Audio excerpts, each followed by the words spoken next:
Hi guys, I know it's late, but today I will be sharing with you my October 2024 perfume favorites. So bago tayo mag-umpisa guys, yung ginamit ko sa face ko is halo-halong powder foundation. Hindi ko na maalala guys. So hindi ko na siya ma-mention. Pero yung nasa lips ko is itong Maybelline na Super Stay na Matte Ink. And this is 455 Harmonizer. Nilagyan ko lang nitong Urban Decay na Hi-Fi Shine Gold Mine na gloss. Konti lang sa middle para hindi naman siya mukhang dry na dry pero dry pa rin siya. And humihingi na ako ng pasensya ulit. Lagi na lang akong humihingi ng pasensya. Medyo matagal akong nawala. Feeling ko na burnt out ako, guys. So parang nawalan ako ng motivation na gumawa ng new contents. May mga videos pa ako na hindi ko na-edit. Napagod ako sa lahat. And I am actually, again, clearing out things dito sa bahay. Yung closets ko, nagtatanggal ako ng mga damit ko pa nung 20s pa ako. Nagbawas na ako before, pero hindi ko pa siya kasi talaga completely sabihin na nating nakakalbo. I think ang inuna ko kasi before is yung mga sapatos. And then,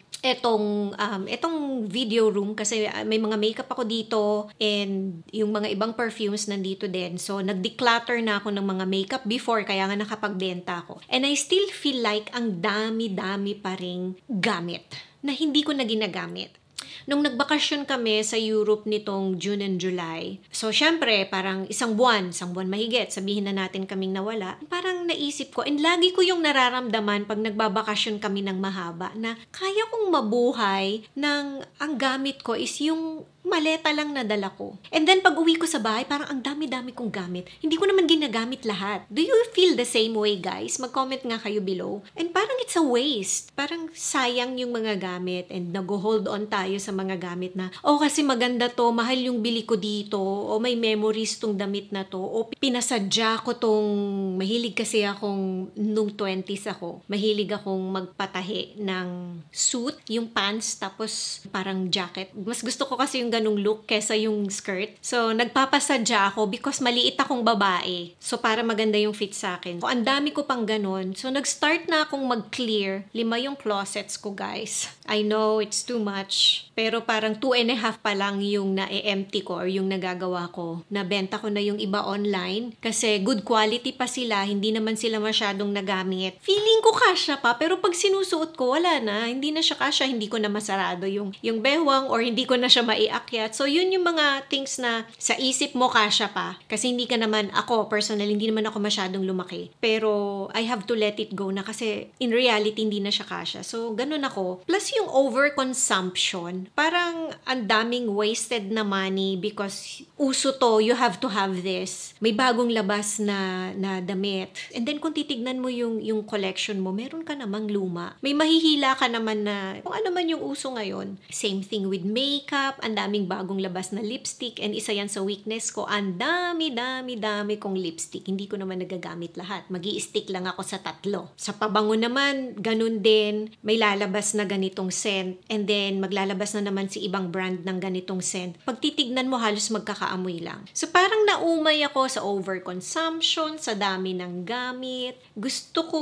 Basically parang gusto kong kalbuhin yung bahay. Nung parang almost napaluwag ko yung unang closet ko, ang sarap sa pakiramdam. Tinitignan ko yung mga damit ko na I know yon, magagamit ko na yun palagi. And I don't mind actually kung ang matira lang na damit ko is parang 20 to 50 pieces. Actually, madami na ngayon. At least I know na masusulit ko siya kasi magagamit ko talaga siya. Meron akong friend na stylist na nasabihan niya ako before na pag meron kang damit or even sapatos actually na hindi mo na nagagamit ng at least 2 years, nakaupo na lang siya, let it go na. Kasi hindi mo na talaga yun gagamitin. Dati iniisip ko siya sa mga dresses, sayang, ganon. Pero ilang events ba yung pupuntahan mo in a year? Especially with my age, parang konti na lang yung naa-attenan ko na weddings. And minsan, actually hindi minsan, madalas, umamin kayo guys, lalabas kayo, may makikita kayong magandang dress, ano iisipin nyo? Or damit. Kasi may mga lalaking nanonood sa akin, hindi ko naman kayo ine-exclude. Sabihin nyo, ang ganda nito. Pag may special event, magagamit ko to. In reality, hindi naman lagi, diba? So, sa isip ko ngayon, I will let go most of my clothes.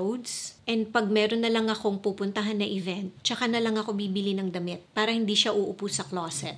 I can't believe na darating ako sa ganung stage ng life ko na siguro nag-iba na kasi yung perspective ko kasi mas madalas na akong nasa bahay. Parang life is simpler na. Actually, even wearing makeup today, natagalan ako kasi hindi na talaga ako nag-makeup. Parang pag lumalabas lang ako, powder, foundation lang sa under eyes kasi sobrang dark ng under eyes ko. Yung mga lakad ko, groceries lang naman. Ihahatid ko lang yung anak ko sa music class niya. Naging tamad na akong mag-wear actually masyado ng makeup. Pero medyo mas nagsipag ako sa skincare palalo para I don't need to wear too much makeup na. Sa blush on na lang ako bumabawi. So today, effort na to guys. Okay. Ayun nga, nasa ganun ba kayong stage lately na parang feeling ninyo there's too much things, too much going on. Parang feeling ko lang naghahabol ako lagi. Although ang dami ko pang pwedeng i-review dito na hindi ko pa nalalabas. Actually, mas kailangan ko pang ang kumita kasi I mentioned previously na merong may sakit sa family member namin. So my sister, she's only 32 years old. Meron siyang breast cancer, stage 2B. So, mas kailangan kong kumita actually to help her sa treatments niya. But siguro nakakadagdag din yon kaya parang feeling ko na burnt out ako kasi mentally parang nagwo-worry din ako palagi sa kanya. But she's okay. It's just syempre magastos. But the good thing about it is maaga naming nakita. Tatatlong chemo na siya nitong first week ng December. And then after nyan, pag lumiit na yung bukol, tsaka siya i-mastectomy. And then titignan kung kailangan pang tapusin yung 6 cycles niya ng chemo or okay na kung babawasan. Depende kasi syempre sa katawan niya kung paano yung effect ng chemo. So, ayun guys, mas kailangan ko kumita to help her. Pero at the same time, ayokong ma-stress sa mga bagay-bagay. So, pinipili ko na lang na yung chill lang. So, dito na tayo sa mga perfumes kasi masyado na tayong natatagalan. Ang bango nila, pero nasad ako kasi discontinued na sila. Itong Clinique May Happy na Peace and Jasmine. This is a beautiful floral jasmine sweet na jasmine na perfume. Ang simple lang niya. Parang pang summertime. Siguro matagal na rin kasi to sa akin, tong maliit na bottle ko. Kaya parang mas gumanda pa yung amoy niya. I don't remember na parang gustong-gusto ko siya nung una ko siyang bili. Pero ngayon, nagsisisi ako na wala akong backup bottle nito kasi wala na siya. Hindi na siya nilabas ulit. Yung ibang scents nitong May Happy na collection, nandun pa rin and actually ginawa nila ng mas malaking bottle. Pero eto, isa to sa tinanggal din nila. Sweet Jasmine. Parang baby cologne siya na jasmine na perfume. So maganda siya for everyday. And then next, ito, ang bango nito guys. Ang bango nito, ngayon ko lang siya ginamit. And ang liit-liit lang nung bottle ko. And this is from Marks and Spencer. This is the Sea Salt and Freesia. Ang fresh niya. I don't know kung parang pangtapat nila to kay Jo Malone na Wood Sage and Sea Salt. Kasi actually nung binili ko to, I remember thinking na,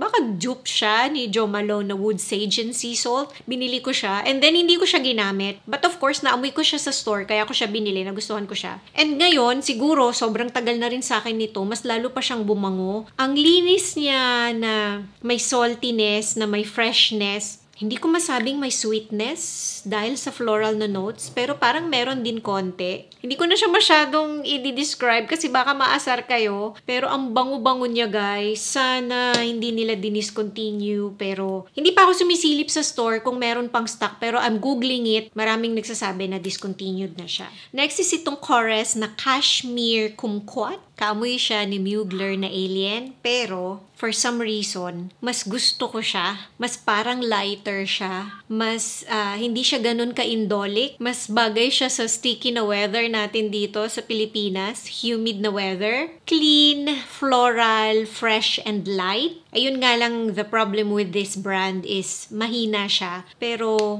it's okay kasi masarap ipaligo sa katawan o i-spray yung mga ganitong klase, ganito ka-light na perfumes.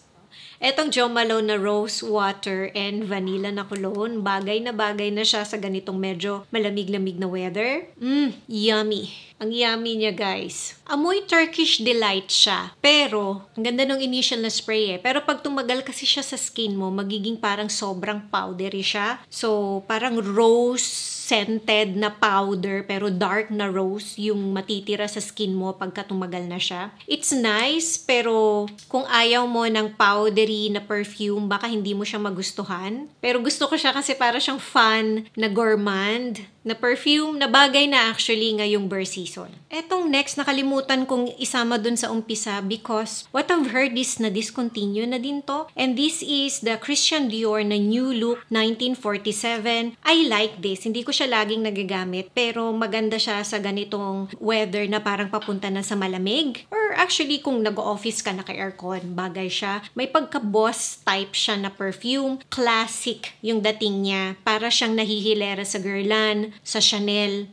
Pero it's nice and it's light. Well, sa iba, parang sabi nila may pagka-grandma vibe siya. Sa akin, hindi. Parang pagka nagta-transition ka, papunta ka na sa medyo mature na konti, pero hindi naman yung lolang-lola, sabihin na natin. But of course, any age could wear this, no? Wag lang yung high school student. Maganda siyang parang in-between na parang classic na klase ng perfume. Floral na may pagka-powdery na ang elegant niya. I need to check. Kayo din guys, i-check nyo nga kung totoo na discontinued na tong New Look 1947 kasi ang liit ng bottle ko. The reason why maliit yung bottle ko kasi eto yung mga unang nailabas na perfumes nung nag-open itong private collection ng Dior dito sa Pilipinas and meron pa silang binibenta before na maliliit na bottle. Parang ngayon yata hindi na sila nagbebenta ng ganito kaliliit. Sa abroad yata meron pa rin if I'm not mistaken, pero dito sa Pilipinas parang wala na yata. Pero another Jo Malone and this is the Gardenia and Oud na Absolu. Ang bango nito guys, sobra. Pagka inaamoy ko siya, parang ang naiisip ko is naka-white, na crisp na top. Floral siya pero ang ganda ng sweetness and woodiness nung oud sa kanya. Ngayon, inaamoy ko siya ulit sa bote. To me, ang feminine niya, guys. Pero kasi yung woodiness niya later on, lalabas pa. I really love this if you like sweet floral, slightly woody na perfume. Next is itong Tom Ford na Vanille Fatal. Ito yung 2024 na variant. Ang sexy niya, guys. Dito sa bote, naaamoy ko yung parang creamy, milky na scent niya na parang sa dry down ko yon naaamoy. Hindi siya nakakaumay na vanilla na klase ng perfume eh. May pagka-creamy milky siya na dating. Ang rich and ang creamy ng amoy nitong Vanille Fatal 2024. Para siyang pangbabae na version, tumiha, ng tabakong vanille ba? Tama ba? Pero i-test nyo to sa store sa mga lalaking nanonood sa akin. Kasi may pagka-spicy din siya ng konti. And syempre, iba-iba tayo ng body chemistry. Baka ibang klase ng pagka-sexy ang kalabasan ng amoy nitong Vanille Fatal sa skin ninyo. Dito naman tayo sa Bond number 9 na Highline Green Clean na scent. Good for everyday if you like green na scent. Amoy spring, summer, floral, ang crisp, ang clean na klase ng green na perfume. Ang bango niya guys, may kamahalan lang tong brand na to. And you would say, okay, ako namang humanap ng ibang brands na mas mura na kasing amoy nito. Go ahead, hindi ko naman kayo pinipilit guys, pero sa skin ko kasi nagtatagal siya. So yung quality nitong perfume na to, naglalast talaga siya sa skin and lalong-lalo na sa damit. So for something light and clean na green na perfume na madalas pag nakabili kayo sa ibang brands or yung mga ganito kasing formulation, mabilis siyang nawawala. Pero eto, tumatagal siya guys. 2 bottles left. Dito muna tayo sa Chanel and eto na komplementan ako dito nung gamit ko siya. And this is the Allure Homme Edition Blanche. Yes, panglalaki siya, but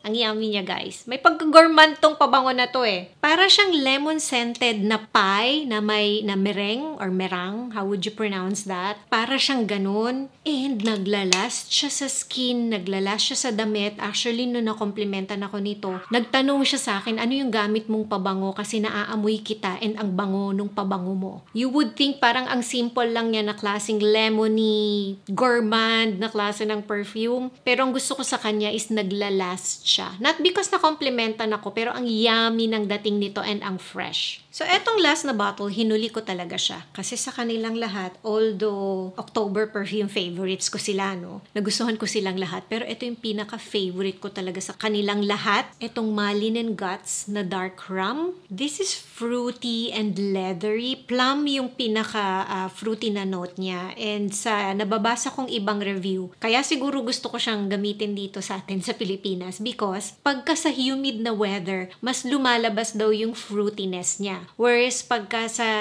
hindi masyadong humid na weather, mas parang spicy siya, na clean, na leathery. Pero I don't know, sobrang happy ako dito sa pabango na to. Ang simple lang niya pero ang ganda niya. Nalilinisan ako sa kanya. Sakto lang yung fruitiness, sakto lang yung leather. Masculine din siya pero hindi siya, at least sa ilong ko and sa skin ko, hindi siya yung masculine na masculine. Kaya okay din siyang gamitin ng babae pero mas maganda i-test nyo pa rin siya kung babae kayo. Kung lalaki, I think magugustuhan ninyo to. Pero kung babae kayo, kasi baka, syempre depende sa body chemistry, baka mas malakas sa inyo yung leather and baka hindi ninyo magustuhan. Pero parang kung i-describe ako as pabango, parang ako to, parang ganon, mas jive siya sa energy ko. May pagka-masculine, pero may fruitiness pa rin, pero hindi fruity na fruity, hindi sobrang sweet. Ang ganda niya, guys. Actually, maganda siyang i-blind buy, lalo ngayon, December, pang regalo sa husband, sa boyfriend, sa teenage na son. Although ginagamit ko siya, and I think unisex naman siya. Kung sa babae, ulitin ko, i-test nyo muna. Pero sa akin kasi pasado yung mga ganitong klase ng perfumes.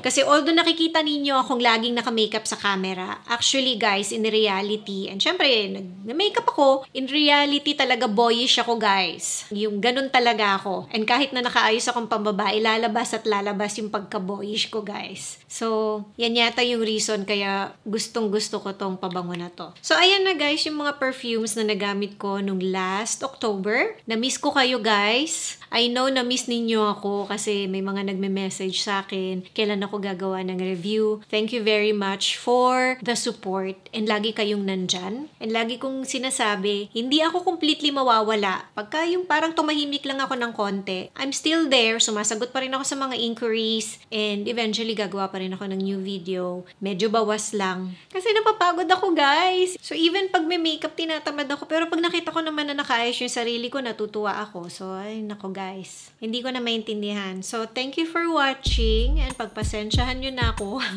See you again on my next video. Bye!